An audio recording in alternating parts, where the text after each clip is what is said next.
নমস্কার বন্ধুরা, আবার খাবো চ্যানেলে আপনাদের সকলকে স্বাগত জানাই। আজকে আমি একদম ভিন্ন স্বাদের এগ কারি তৈরি করে দেখাবো। এটা খেতে যতটাই টেস্টি, বানানো কিন্তু ঠিক ততটাই ইজি হয়। এটা ভাত, রুটি, পরোটা সব কিছুর সাথেই দারুণ লাগবে খেতে। তো চলুন এবার রেসিপিটা শুরু করা যাক। প্রথমেই আমি এখানে 5টা ডিম ভালো করে বয়েল করে নিয়ে চলে এসেছি। এবার এগুলোর গায়ে একটু কাট লাগিয়ে নেব। ডিমগুলোকে ছুরি দিয়ে এভাবে কাট করে নিলে কি হবে, রান্না করার সময় কিন্তু গ্রেভিটা ভিতর দিকে ঢুকবে আর এটা খেতেও বেশ ভালো লাগবে। তো প্রথমেই আমি ডিমগুলোকে ফ্রাই করে নেব। তার জন্য দিয়ে দিলাম এখানে 2 টেবিল স্পুন রিফাইন তেল, তাতে দিয়ে দিলাম সামান্য একটু নুন আর হাফ টিস্পুন হলুদ আর হাফ টিস্পুন কাশ্মীরি লঙ্কার গুঁড়ো। এই উপকরণগুলো তেলের মধ্যে ভালো করে মিশিয়ে নিয়ে তারপরে এর মধ্যে আমি কেটে রাখা ডিমগুলোকে অ্যাড করে দেব। মিডিয়াম ফ্লেমে রেখে ডিমগুলোকে খুব ভালো করে লালচে করে আমি ভেজে নিলাম। এইভাবে একটু কড়া করে ভেজে নিলে কিন্তু খাওয়ার সময় ডিমগুলো ভীষণ ভালো লাগবে। এবারে ওই তেলের মধ্যেই আমি দিয়ে দিচ্ছি 2টো মিডিয়াম সাইজের পেঁয়াজ, যেটাকে আমি একটু রাফলি চপ করে নিয়েছি, আর একটা ক্যাপসিকাম, যেটাকে আমি একই রকম ডাইসে কেটে নিয়েছি। এই দুটো উপকরণ এখন ভালো করে ফ্রাই করে নেব, তবে এটা কিন্তু একদমই নুন ছাড়া ফ্রাই করতে হবে।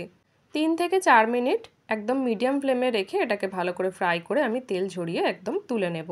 এবারে ওই তেলের মধ্যেই আমি ফোড়নে দিয়ে দেব 2টো এলাচ ফাটিয়ে নিয়েছি এবং 1 টুকরো দারচিনি। ফোড়নগুলোকে একটু কয়েক সেকেন্ড ভাজা করে নিয়েই এর মধ্যে আমি দিয়ে দেব একটা পেঁয়াজের পেস্ট। পেঁয়াজটাকে খুব ভালো করে ফ্রাই করে নেব যতক্ষণ না পেঁয়াজ থেকে তেল ছাড়তে শুরু করছে।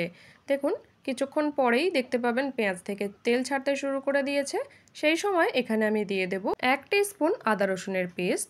আদা রসুনের যতক্ষণ না কাঁচা গন্ধটা চলে যাচ্ছে ততক্ষণ পর্যন্ত এটাকে ভালো করে ফ্রাই করে নেব। তারপরে এখানে আমি অ্যাড করে দেব একটা টমেটোর পিউরি। এখানে আমি মাঝারি সাইজের একটা টমেটোর পিউরি করে নিয়েছি। টমেটোটাকেও এখন ভালো করে ফ্রাই করে নেব। এই রান্নাতে কিন্তু মশলাটা তৈরি করতে একটু টাইম লাগে, তাছাড়া কিন্তু এই রান্নাটা কোনো ঝামেলা নেই।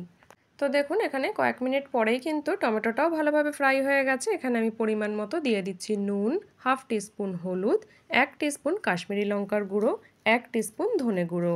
ঝালের জন্য দিয়ে দিচ্ছি 3টে কাঁচা লঙ্কা কুচি। মশলাটাকে একটু নাড়াচাড়া করে নিয়েই আমি এখানে অল্প একটু জল দিয়ে মশলাটা কষাবো, যাতে মশলাটা কোনোভাবেই তলায় ধরে না যায়। এবারে ফ্লেম অফ করে দিয়ে এখানে আমি 3 টেবিল স্পুন দিয়ে দেবো ফ্যাটানো টক দই। টক দইটাকেও এখন মশলার সাথে ভালো করে মিশিয়ে নিয়ে একদম তেল ছাড়া পর্যন্ত এটাকে অপেক্ষা করব। দেখুন এখানে কত সুন্দরভাবে তেল রিলিজ হয়ে গেছে।